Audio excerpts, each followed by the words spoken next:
I've always loved the elegance of the elves in The Lord of the Rings and The Hobbit, but there's one piece of costume design that has fascinated me more than any other: Thranduil's Crown. It doesn't look like something that was made, it looks as though it's grown naturally from the forest itself. So today I'm going to show you how I made my own version. To begin, I gathered together every reference image I could find from my Lord of the Rings books and started designing the crown section by section. Rather than drawing the whole thing at once, I began with the left side, sketching each individual branch before layering them together until I was happy with the overall shape.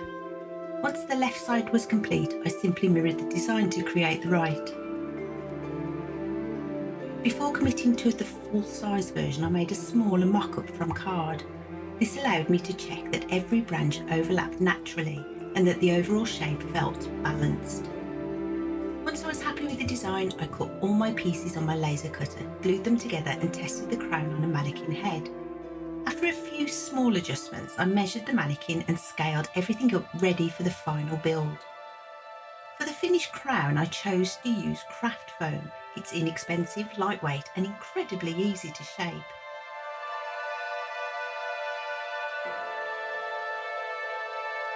Each branch was cut 4 times.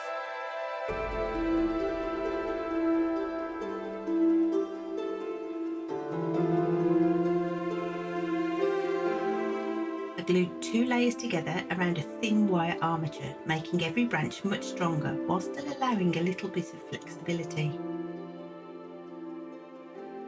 Using contact adhesive, I sandwiched the wire between the foam layers and held everything together with pegs while the glue cured.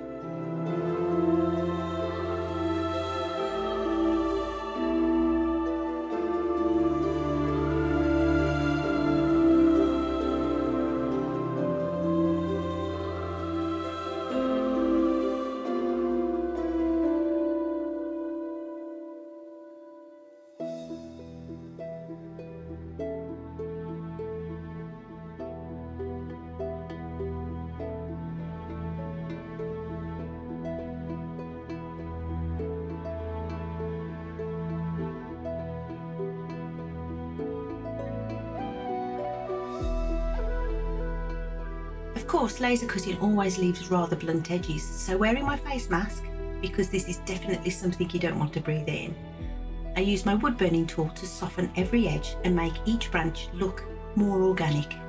And yes, I know the craft foam is in every colour imaginable. Don't worry, all of that disappears later. In fact, it's a brilliant way to use up all those odd scraps of foam that have been sitting in your craft drawer for years.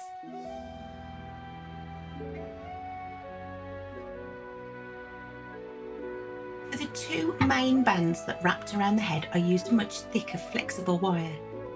This would provide the strength needed to support all the branches while still allowing me to gently shape the finished crown to fit a real head.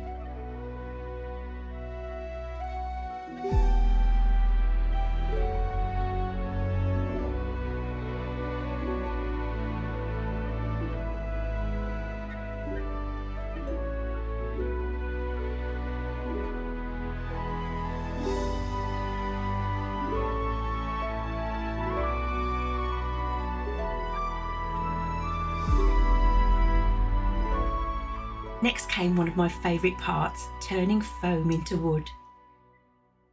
To create the bark, I rolled out lengths of foam clay before wrapping them around each branch armature using PVA glue.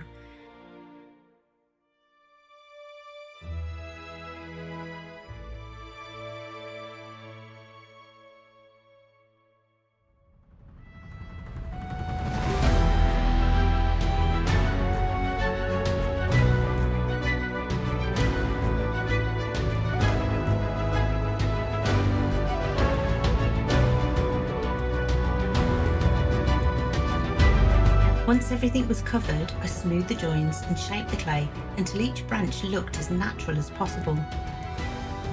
While the clay was still soft, I pressed in bark textures using a silicone mould before adding extra detail by hand with sculpting tools.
Then everything was left to dry overnight. The following day, I laid every branch back out using my original drawing as a guide to work out exactly where each piece needed to go.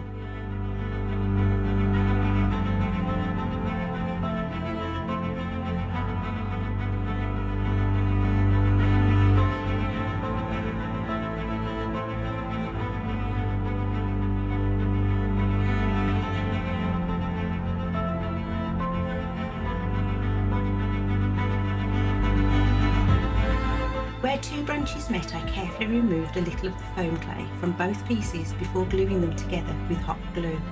This allowed them to interlock far more naturally, almost as though they had grown around each other.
With the structure complete, it was finally time for paint. The entire crown received a base coat of dark brown acrylic paint, followed by a heavy dry brush of warm tan to bring out the bark texture. Finally, I applied several slightly diluted brown speed paints, allowing them to settle into all the crevices and give the wood a rich natural finish.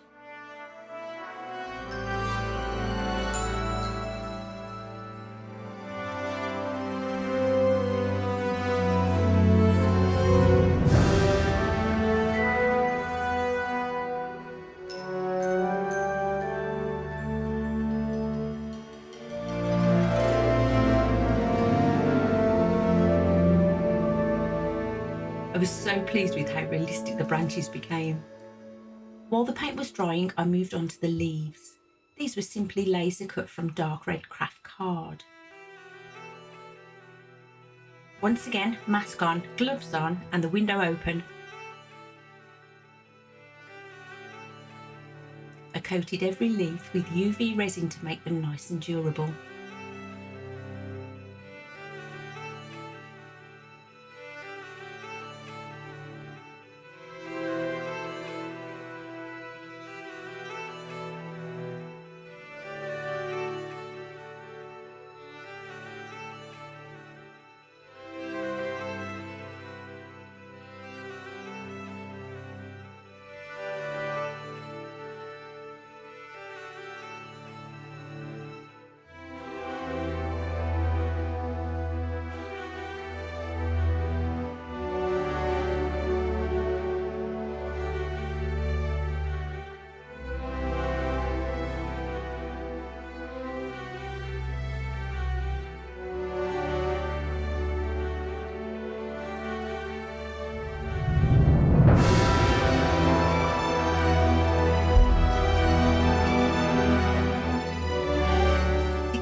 Metallic shimmer, I used a homemade version of rub and buff made from shoe polish and mica powder.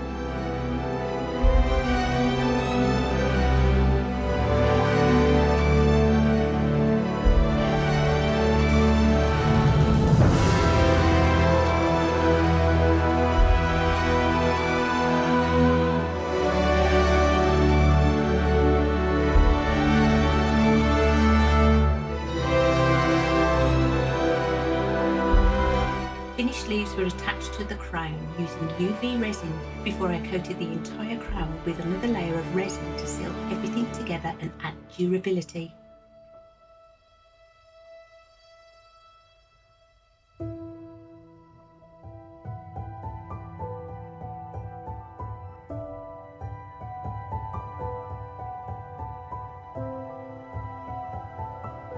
The only problem, it was far too shiny. Luckily, I have an old favourite trick. A light coat of frosted glass spray instantly knocked back the gloss, leaving behind a much softer, more natural finish. Exactly what I was hoping for.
there it is, my very own version of Thranduil's Crown.